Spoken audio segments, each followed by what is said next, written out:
It's really hard for business owners to get out of their own way because they're used to being in charge, and they underestimate how much people won't tell them what they need to know.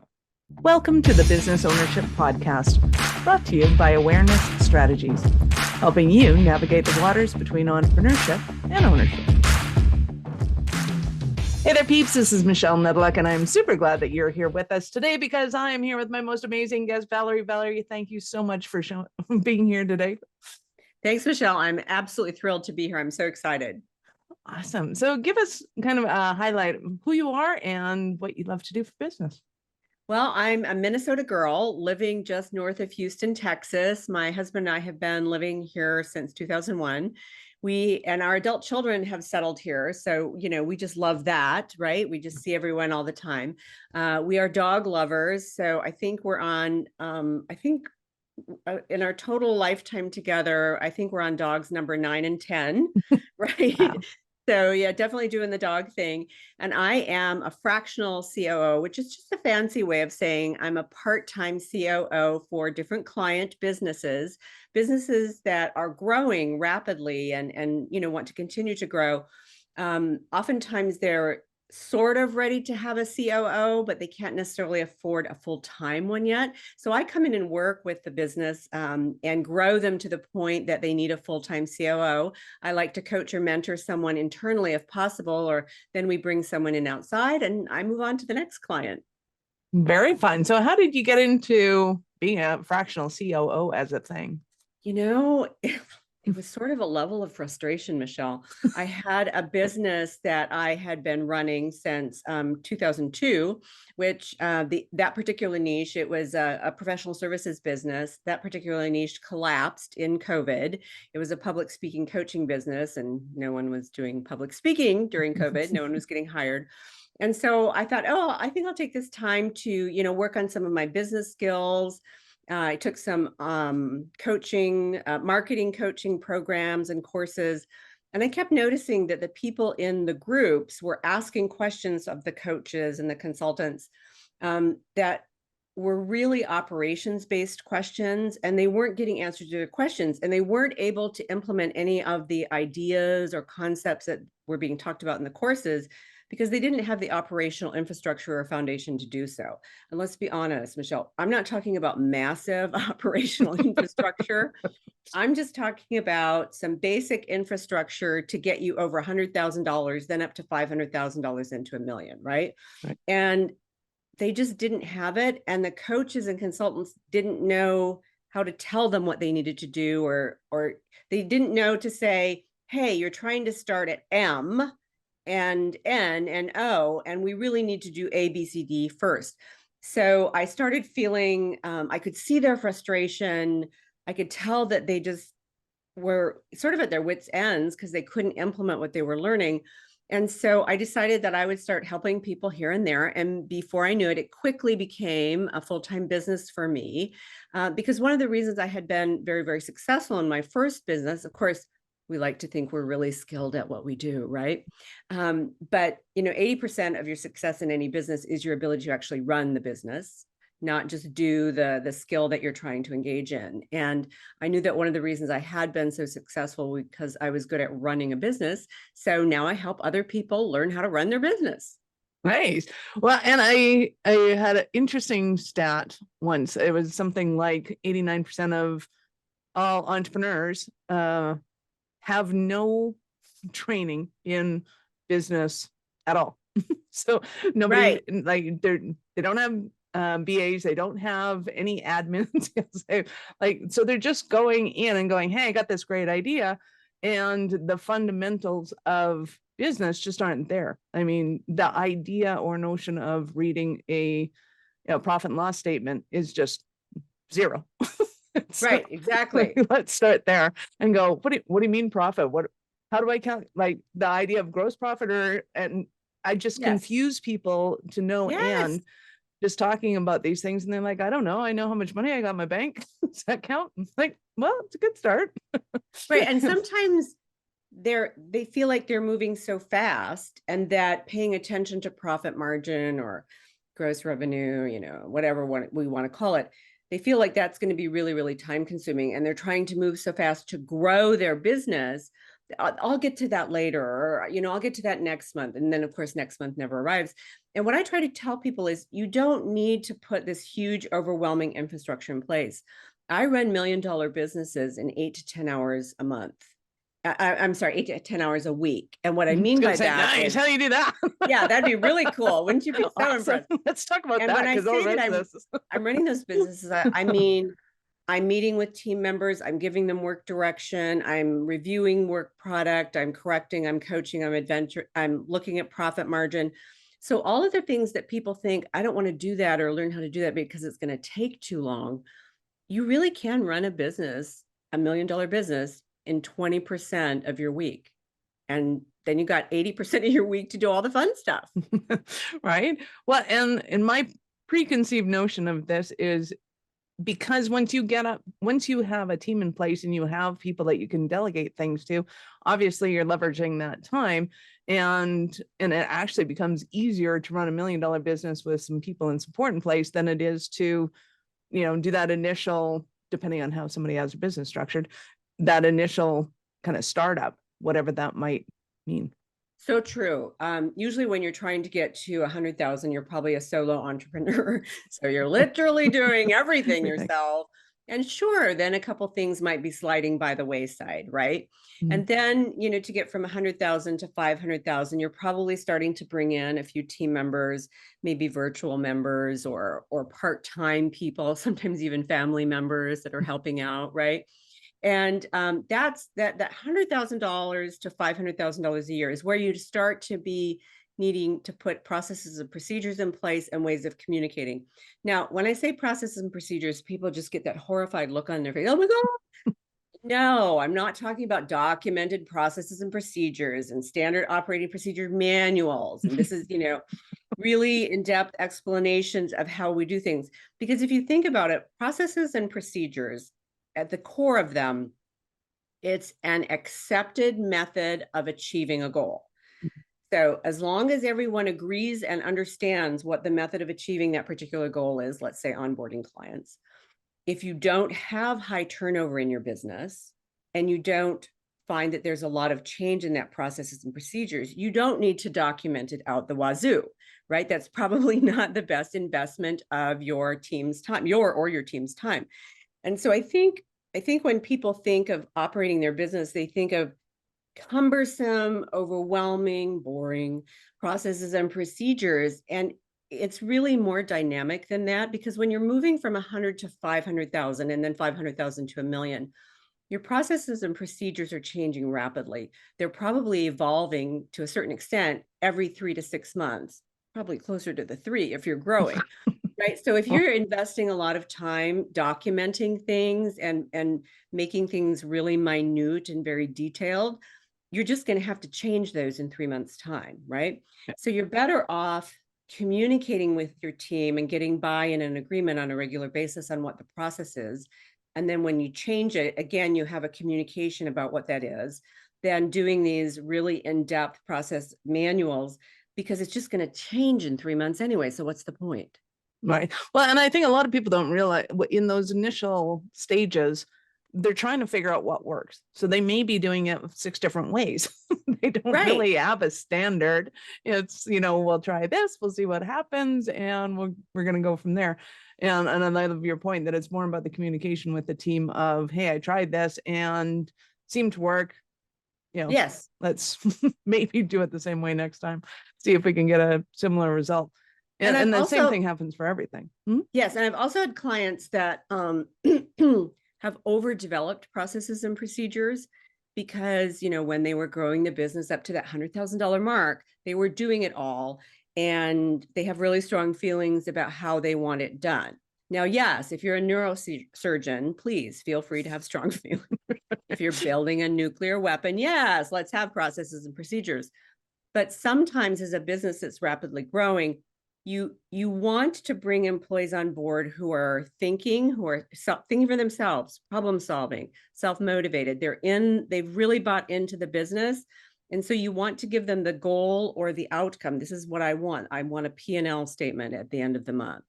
You don't want to insult them by saying, open your Word document, import from the PDF, or, create an Excel spreadsheet. Because what happens when you hire those people, those kind of self-motivated go-getter people who are really thinking and want to be in on the ground floor of a growing business, and you give them overdeveloped processes and procedures, they're sort of insulted. It's very restrictive, and they're going to leave, right?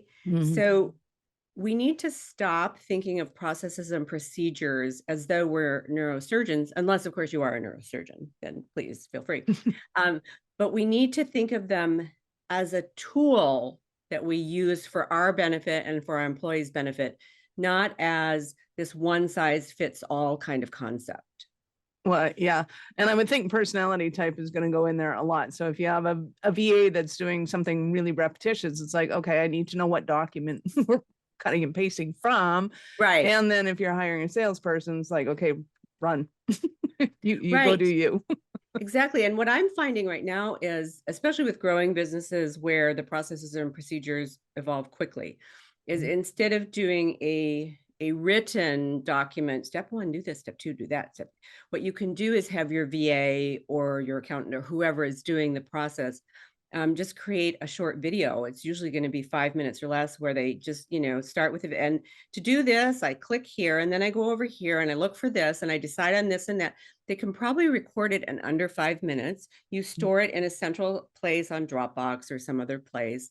Then everybody knows, oh, if Valerie's out sick for today and she usually onboards clients, I just go to our folder in Dropbox, open the onboarding video, and it walks me through how to do it.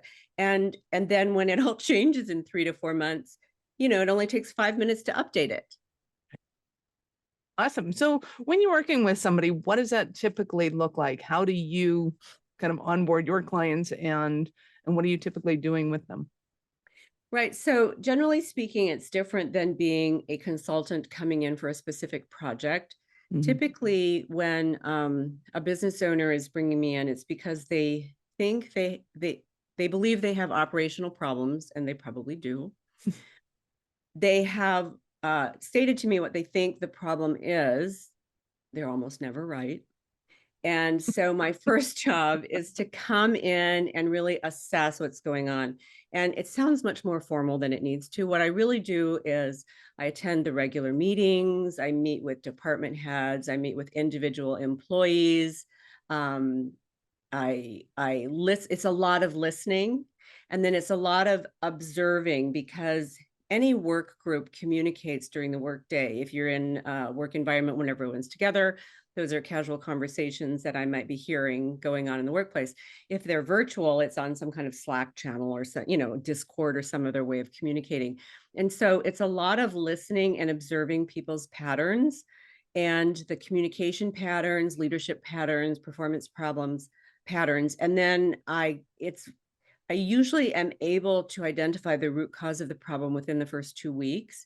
And then I sort of continue to observe for a couple more weeks just to make sure I'm with that. And then what I like to do is, because, any change can be intimidating. And typically when you bring in a COO, everyone in the organization is worried you're about to get fired. Oh my God, I'm about to get fired. They can find out all these horrible things I've been doing, which is of course not true.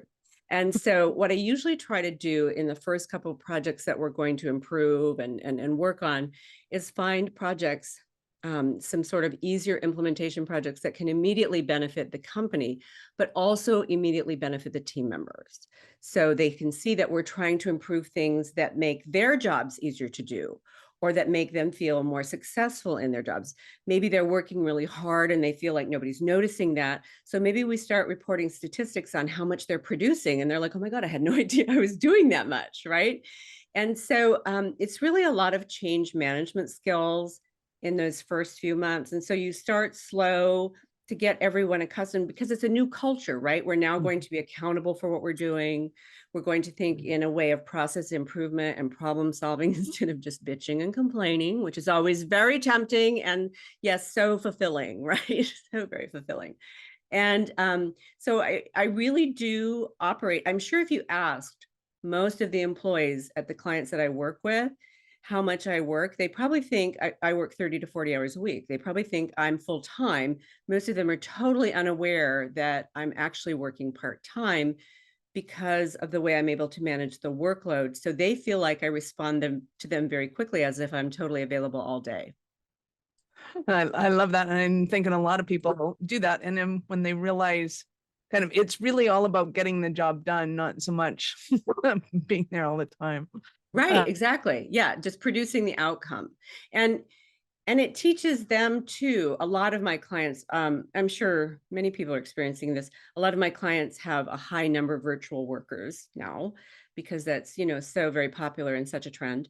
And so they really enjoy that I sort of give them permission to, yes, if you want to go to your daughter's, party at school, please feel free to leave early.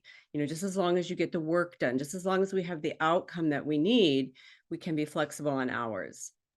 Right. I love that. And when you're hiring the right people, it's being able to see that, they can produce a lot faster than somebody that has to figure out how to do the whole setup. So give us an example of one of the Cinderella stories, one of your clients.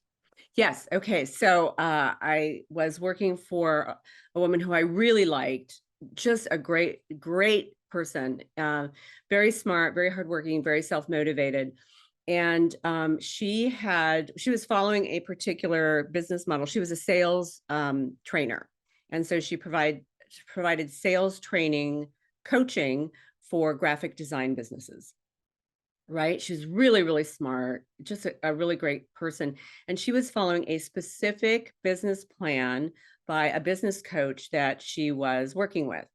And this particular business plan advocated hiring offshore talent at a very low hourly rate to set appointments and do sales calls. And she was very, very frustrated because they didn't seem to be following the processes and procedures that she had laid out, which were very clear.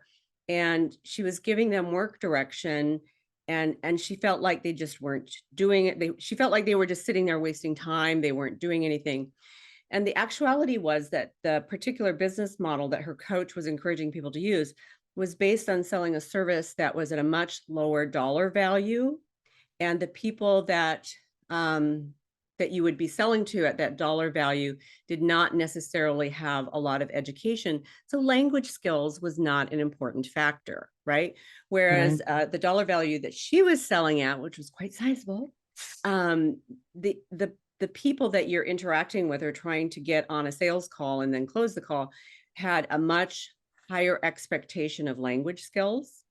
And so when they were interacting with people who made lots of errors in messages or emails, and then when talking to them, it just wasn't connecting and she wasn't closing as much as she really wanted to. So I recommend that she actually go with a different type of individual who was she was in the US, so it's either US based, Canadian, or European. We actually hired someone from England and then someone from Canada, and her revenue tripled within 4 months. Nice. So the people that we hired were probably about twice the price of the offshore teams that she was using, but she needed fewer people and she tripled her revenue. She didn't change anything else about her program or her process. She just changed the kind of people that she was hiring. And so what's important to note is, there's a lot of sort of one size fits all business models out there. And so when you're looking at one of those business models, what you need to do is ask yourself, is this business model constructed for someone selling products or services similar to what I'm selling? And is the target demographic similar to what my target audience is? Because I think sometimes we think, oh, this just is really successful for them, and so it will be successful for me. And that's not always the case. Right. Well, and I find a lot of them, it really depends on the price point of your product that you're selling and the strategy outcome of where you're going. Because if you're kind of selling to the masses, it's one thing. And then if you, as soon as you start to narrow in that it's a particular person or a particular head of a company or the head of a department, then all of a sudden the rules of the game change. And Yes. people don't realize how much that changes. It could be the difference between, focusing for leads on Facebook to focusing leads on LinkedIn to needing to go and do it in person, and then they're just not there. Yeah, it's different. And I think a lot of people, when searching for a way to consistently sell, just try to adopt someone else's system sort of outright. And what I encourage people to do is think through what aspects of this system work for me and, my product or service and my audience. And maybe what do I still need to steal from someone else's system, or how do I need to tweak it? There are a lot of sales systems out there for high volume sales at a low price point. There are much fewer systems out there for low volume sales at a much higher price point, right? And so if you're one of those businesses, for example, if you're selling a Bentley, your sales approach is going to be completely different than if you're selling an entry-level Ford, right? And so I think that people need to stop and look at the programs that they're trying to bring in to accommodate or fix their issues or what they're struggling with, to make sure that it's actually a fit for what they're trying to achieve. Nice. Love that. So what are some like, we've gone over some of the mistakes that entrepreneurs are making or their oversights that they're having, but what typically are you finding is kind of a consistent issue that, if people just did this differently, they'd get a different result? No, this is just awful to say, but it's very true. People get in their own way. They do. That's the biggest challenge.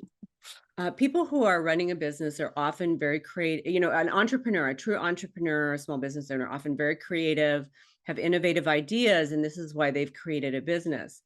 And at a certain point along the way, the creativity that enabled you to create the business gets in the way of actually running and growing the business. And it's really hard for people to let go a little bit of their baby and have someone else run the business. But what they don't realize is they're being creative visionaries, true entrepreneurs are drained by the routine aspects of running a business. But if they're still fully in charge of running the business, they have to make all the decisions and do all the boring stuff that they don't really like to do. And the trick is to find someone who really thrives on those kinds of things and gets great joy from making things run well day in and day out, so that they can free themselves up to find the next creative idea or the next niche that we can apply our products or services to. So I like to tell people that other than being a parent, running a business is the biggest personal development challenge there is, because your business will grow at the speed of you.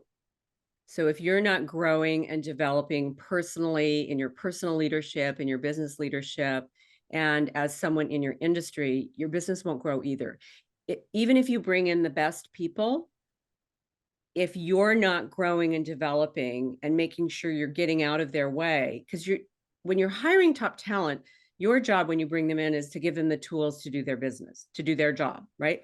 A lot of CEOs, entrepreneurs, business owners still feel like they should control everything, even though they brought in the top talent. When I'm working with a team, I feel that my job as a COO is to give them the tools and abilities and everything they need to do their job. Obviously, within parameters that we're trying to achieve, right? Not just randomly, run around. But it's really hard for business owners to get out of their own way because they're used to being in charge. And they underestimate how much people won't tell them what they need to know. Even though I'm a business owner and I think of myself as a nice person, and I think everybody I think I'm a good person, the employees or team members that you're signing the paycheck for, they're not going to tell you what you don't want to hear. A fractional COO is going to tell you. It's going to tell you, this is what you need to do. You need a peer relationship instead of a subordinate relationship, so that you can get out of your own way. It's just really hard. You can do it up to about $500,000, right? You can do it. But after $500,000, you have to learn to get out of your own way, or you just can't grow. Nice. Love that. So I know our listeners are going to want more from you. How did they start their journey with you? Well, it's very simple to find me on the internet. I'm ValerieHayes.com, VALERIE, Hayes, HAYES. I do post slightly sassy videos every day on LinkedIn and Instagram and Facebook, Valerie Hayes. And I think on Instagram and LinkedIn, I'm Valerie M. Hayes, M as in Mary. And then, of course, you can contact me from my website or on LinkedIn, or you can email at valerie@valeriehayes.com. I respond to all the emails. It's not a virtual assistant, yes. And that's the best way to get in touch. Nice. I love it. And of course, peeps, we will have all of Valerie's links in the show notes for you. And of course, you can go to awarenessstrategies.com/blog and search for Valerie, Fractional COO, any of the stuff we've been talking about today, and she's sure to pop up. Awesome. So, Valerie, at what point in life did you know that you were a special kind of crazy enough to think that you could become an entrepreneur? I started thinking about it in my 30s that I would like to run my own business. And, I just didn't have what people would say would be the typical background. I don't think I fit the quote unquote personality type, didn't have a business degree, didn't come from a family that had run a family business. But I think it's just something you just kind of feel within you, that you have an idea of how you could do something new or how you could do something better. And I felt that I really had something to offer that was better than what was available out there. So I just closed my eyes, took the jump. And it took a few years to really establish myself. But I was able to go from a locally known person in my industry to one of the top 3 in the United States within 5 years. So I was pretty happy with that. Nice. Congratulations. That's awesome. Thank you.